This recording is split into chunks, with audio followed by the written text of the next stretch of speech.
So guys, good evening, how are you? So one of my sources of sanity during the lockdown has been to go to the cinema. I work through the week as an English teacher, and the cinema at the weekend is my escape. And what I've decided to do with my YouTube channel is to use this to review and to talk about films that I see at the cinema, films that I see on Netflix, and also talk about some of my favorite films that I've ever watched, which are predominantly horror. So the first film I'm going to talk about is Horizon Line. Horizon Line was directed by Michael Marcimin, whose recent work also included Call Girl and Gentleman. The plot of the film is about an on-off couple, Sarah and Jackson. They are both in Mauritius, and they're getting a short flight from one island to the other to attend Sarah's best friend's wedding. And about 5 minutes into the flight, the pilot has a heart attack and tragically dies, leaving Sarah and Jackson to fly the plane by themselves or die. Now, for me, the premise of the film is quite exciting. I thought it was a good idea. A lot of these small planes don't have a co-pilot, so it is perfectly plausible that you can lose your pilot mid-flight and then you can be in like a barrel load of trouble. So the premise for me was quite good, but the delivery was terrible. I just don't, for so many reasons, this movie just didn't hit home. Now, the two main characters you have are Sarah, who's played by Alison Williams, and Jackson, who's played by Alexander Draymond. The first 20 minutes of this movie set the scene between Sarah and Jackson. It takes you to a situation where Sarah jilted Jackson in Mauritius before she flew back home to London to start a full-time job. We then fast forward 1 year to London, where Sarah meets her friend Pascal, and who is getting married in Mauritius. And she then returns to Mauritius, and it's pretty obvious that she's going to be meeting Jackson again, and she's concerned it's going to be awkward. The first 20 minutes for me were quite poor.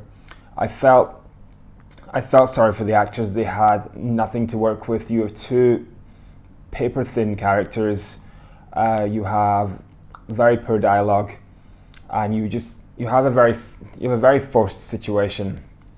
So I didn't enjoy the first 20 minutes, but ultimately you're there for the plane ride. You're there for the plane ride. So inevitably, when they meet again in Mauritius, they don't get on to start with. They have a fight. They then make up in Jackson's new shop, and then they make up again in Jackson's house, and that's how they end up on another island, and they have to get this plane back to the main island for this wedding. Now, Sarah at some juncture also stops past to see her friend Solomon, where she buys some liquor from him, which she refers to as rocket fuel. Now, it doesn't take a rocket scientist to understand what they're going to use this rocket fuel for later on. Now, Sarah jilts Jackson again, and she goes to meet her friend Wyman, who's the pilot and who's going to take her to this island. Awkwardly, Jackson's on the same flight. So they get on the plane, and it remains awkward. Jackson sleeps up the back, and Sarah sits at the front with the pilot Wyman. Now, what Wyman does is he brings up, it's very on the nose, he brings up that Sarah has flown with him a couple of times before, and he then says, you should take this flight. You flew on an airplane 2 times, you should take this flight. Sarah protests and says, look, it was a long time ago. I'm not ready, I've got a wedding. And what the pilot then does is he turns off the autopilot, and then he puts Sarah in a position where she has to control the plane, which is ridiculous. it's happened once in Russia where a pilot allowed his child to control the plane because he thought it was on autopilot and the plane crashed. So it's a ridiculously irresponsible thing to do in a movie, but it's what Wyman did, and predictably, yeah, Sarah can fly the plane. But Wyman starts to cough. He starts to cough again. He coughed earlier, and he starts to cough again, and then it gets worse and it gets worse. He needs his pills. So Sarah screams for Jackson to wake up and get Wyman his pills, but it gets progressively worse, and he does have a heart attack. Now, as he's having this heart attack, the plane starts to nosedive.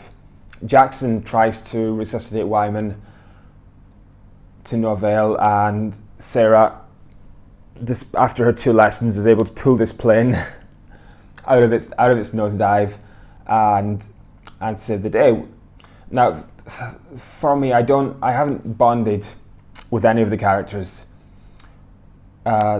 I think the actors have done the best with what they have, which is not a lot. I haven't bonded with any of the characters, but ultimately, this movie can still be salvaged. People are here for the plane ride, and this is where we get the show on the road. But for me, it was a disaster. The movie, it was predictable, it was boring, it was unrealistic. First of all, Sarah suggests we turn on the autopilot because Wyman would have programmed the autopilot to go to the wedding, but the autopilot didn't work because the movie has to happen. So the autopilot didn't work. And then they were told by air traffic control that you have to fly through this storm. Now, to fly through a storm with zero visibility, you need a special license because you're controlling the plane using only the dials. You have no visuals at all. So even experienced pilots suffer what's called spatial disorientation when they fly through storms or when they fly in pitch darkness. But Sarah, with 2 lessons, was able to navigate the storm. She initially decided to try and go above the storm. That didn't work, so she decided, let's just go through the storm, which was fine. And when they got through the storm, they realized the fuel was leaking, so Jackson was able to climb onto the wing and fix the fuel with gaffer tape and come back in. Now they flew around for a little longer, and they eventually threw a few things off the plane, including the pilot, who was now deceased, and they realized that they couldn't find any land and the fuel was going down. So lo and behold, they had rocket fuel. They had rocket fuel, the liquor that they bought from Solomon. So Sarah was then able to climb on the plane, fill the fuel tank with this rocket fuel minus the 1 bottle that Jackson broke, and in the course of Sarah filling the fuel tank up, and Jackson, who had never flown a plane before, flew the plane, Jackson spotted an island. So Sarah he wanted to go back. He wanted to go back to this island. Sarah wanted to go straight ahead, but she eventually realized, I trust you. Let's go and find this island. So they turned back, and and then they ran out of fuel. But as they were hovering with no fuel, which they did for a while, they found this island. So they were able to crash land just before the island, spend quite a long time underwater, and then they were able to survive that and get onto this island. But then this island was a sandbar. So the sandbar only exists for a while before the tide comes in and takes it away. So you have another challenge. They're now just floating, and Jackson is bleeding, and then you catch sight of some sharks. You catch an underwater shot of the blood going down, and you catch sight of some sharks, and then in the next minute they are rescued. There was no reason to bring these sharks into the picture. There was no reason. These sharks weren't used at all. These sharks didn't attack Sarah or Jackson. They didn't attempt to attack Sarah and Jackson. It was just a completely pointless thing. They were rescued. It was quite predictable for anybody who was watching this movie that this movie didn't have the guts to kill off the two characters. It was, I thought it was a good, similar to Open Water. It was a situation that could happen. These are the scariest movies. These can be the scariest movies where you have a situation that could happen. This could happen, but it was far too unrealistic. The dialogue wasn't very good. I couldn't bring myself to root for these characters because I didn't care about these characters. It is such a pity because had this been executed in a better way, had you maybe, had a bigger group of people, had better characters, this could have been a good movie. But for me, there was a good idea, there was a good movie in there, but it just wasn't delivered. I did plan to watch this movie 2 times for you guys over the weekend, just so I could try and pick out a few extra things, but I couldn't bring myself to return for a second showing, so I only watched it once. I made quite a few notes after I'd watched it. So it's, you win some, you lose some.